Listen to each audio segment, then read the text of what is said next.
It's no longer news that Nigeria has the largest proven gas reserve in Africa and the ninth in the world. Nigeria houses the largest reserves on the continent, around 200 trillion cubic feet, equivalent to roughly 3% of the proven global natural gas reserves.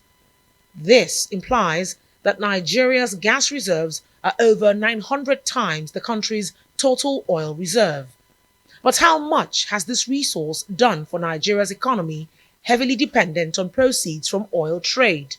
This is what the maiden edition of the Domestic Gas Summit hopes to address. At the moment, the gas coming to the country is just about 1.5 BCF of gas out of our total production currently of about 7 BCF.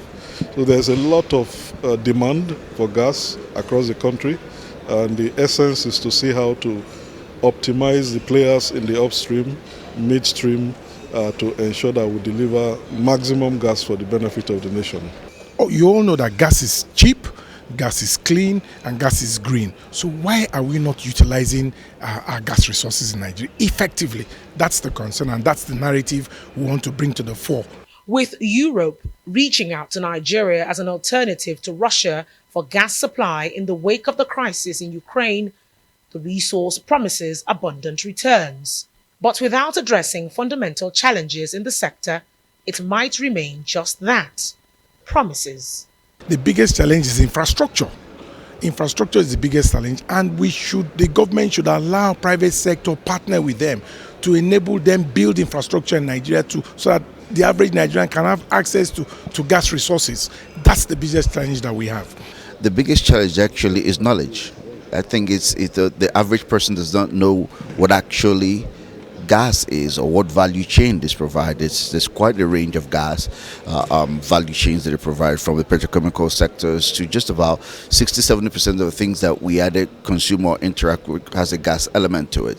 As the Nigerian government continues in its drive to attract investment within the sector, insecurity presents as a bigger challenge. Well, as I'm sure you're aware, the Nigerian government is already taking steps to ensure security of its oil assets and gas assets.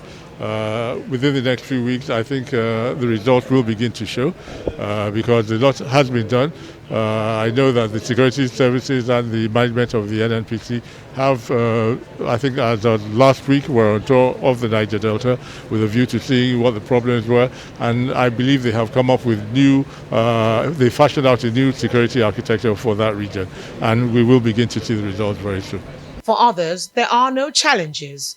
According to Rita Sahajwala, the resources and tools needed are available for use, especially in the supply of gas to Abuja. The only thing we need is the land and the easy funds to make this hub and the industry possible in Abuja. If it can happen in Kano is thriving, and why we cannot make Abuja thriving? It's a summit with technocrats in the energy sector in attendance. One can only hope that deliberations at the summit is concrete and will yield results in the shortest possible time.